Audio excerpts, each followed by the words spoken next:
को डर लगता है या फिर आप उतना अच्छा परफॉर्म नहीं कर पाते। नमस्कार, जय हिंद, प्रणाम। तो आज के इस वीडियो में मैं बात करूंगा आपसे कि हमारे माइंड से निकलने वाली 5 वेव्स जो कि बहुत ज़रूरी हैं, उनको किस तरह से कंट्रोल किया जा सकता है और उनको कंट्रोल करने से आप किस तरह से अपनी परफॉर्मेंस बढ़ा सकते हैं।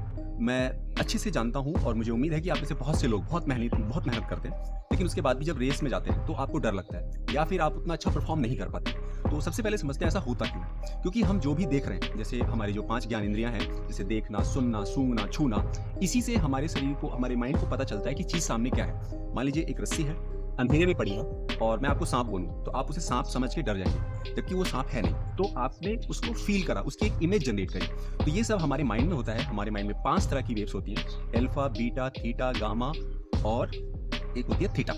तो इन वेव्स को हम किस तरह से कंट्रोल करके अपनी परफॉर्मेंस बढ़ा सकते हैं, किस तरह से आपको जो डर लगता है रेस से पहले वो ना लगे। तो चलिए इसको एक-एक करके लेते हैं। और ये जो वेव्स हैं, इसमें से 3 वेव्स एथलीटों के लिए बहुत ज़रूरी है। तो इनकी फ्रीक्वेंसी होती है, फ्रीक्वेंसी मतलब जैसे आपने देखा हो घर में करंट आता है 220 वोल्ट से लेके 440 वोल्ट तक आता है, और जो बड़ी वायर होती है उनमें 36,000, 11,000 इस तरह का करंट फ्लो करता है। तो हम इनकी वेव्स पे बात ना करके हम सीधा टॉपिक पे जाते हैं। तो पहली जो वेव है वो होती है बीटा वेव। बीटा वेव का काम क्या होता है? ये आपको फोकस और स्टैमिना, मतलब जिसे आप एंड्योरेंस भी कहते हैं, उसको बढ़ाने में काम करती है। स्पेशली आप देखिए, जैसे कि आप एक मैराथन भाग रहे हैं और जब आप 30 किलोमीटर पहुंचते हैं तो उस समय आपका शरीर गिव अप कर रहा है, लेकिन आपका माइंड कह रहा है नहीं नहीं, करना है करना है करना है, लगे रहो। तो उस समय बीटा वेव का काम होता है। अगर बीटा वेव आपका माइंड अच्छा रिलीज करता है तो आप रेस को नहीं छोड़ेंगे। और अगर हम इसको बात करें तो बीटा वेव का और क्या फायदा होता है? Decision making. जैसे आपने देखा है रेस में जब आप भाग रहे हैं तो किस समय आपको ओवरटेक करना है, तो ये बीटा वेव का काम होता है। तो जितनी ज़्यादा अच्छे तरीके से माइंड बीटा वेव बनाएगा, उतना ज़्यादा आप अच्छा परफॉर्म करेंगे ड्यूरिंग द रेस। उसके बाद सेकंड वेव आती है अल्फा वेव्स। अल्फा वेव्स का काम क्या होता है? ये आपको काम रखती है। जैसे कि आप स्टार्ट लाइन पे खड़े हैं, अब जाहिर सी बात है सबको डर लगता है, ठीक है? तो अगर आपका माइंड, आपने देखा होगा बहुत से एथलीट होते हैं वो स्टार्ट लाइन पे खड़े होते हैं तो कोई फर्क नहीं पड़ता, या फिर आप एशियन बोल्ट को देखा हो, ज़्यादातर वो पोजिंग करते रहते थे, हंसते रहते थे। तो उस समय अगर अल्फा वेव्स आपके माइंड में जनरेट हो रही हैं तो आप बिल्कुल रेस से डरेंगे नहीं, जो कि आई होप कि सबकी प्रॉब्लम है। अगर है तो प्लीज़ यस कमेंट करिए, नहीं है तो नो कमेंट करिए। उसके बाद एक और वेव आती है गामा वेव। गामा वेव को हम पीक परफॉर्मेंस कहते हैं। जब आप सबसे अच्छा परफॉर्म करते हैं, आपने देखा हो कई बार क्या होता है कि रेस बहुत अच्छी लगती है या फिर ऐसा लगता है वर्कआउट बहुत अच्छा हुआ, उस दिन क्या है, हमारी जो माइंड है वो गामा वेव्स रिलीज करता है, जनरेट करता है।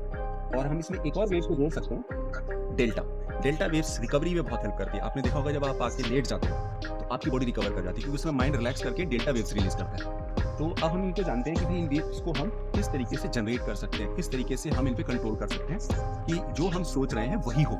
मतलब हमारा माइंड वैसे ही करे, जैसे हम रेस में जा रहे हैं तो हमारा माइंड हमें डराने की बजाय हमें थोड़ा सा मोटिवेट करे। तो इसके लिए सबसे अच्छी जो प्रैक्टिसेस बताई गई है, उसमें पहला है मेडिटेशन। मतलब मेडिटेशन के ऊपर एक अलग से वीडियो आ सकता है, अगर आप जानना चाहें। मैं उसमें करके नहीं दिखाऊंगा, क्योंकि मेडिटेशन को करके नहीं बोल सकते, बोलते समय या तो करोगे, और अगर या तो बोलोगे तो करोगे। और दूसरा है इसमें सबसे अच्छी जो है नाड़ी शोधन।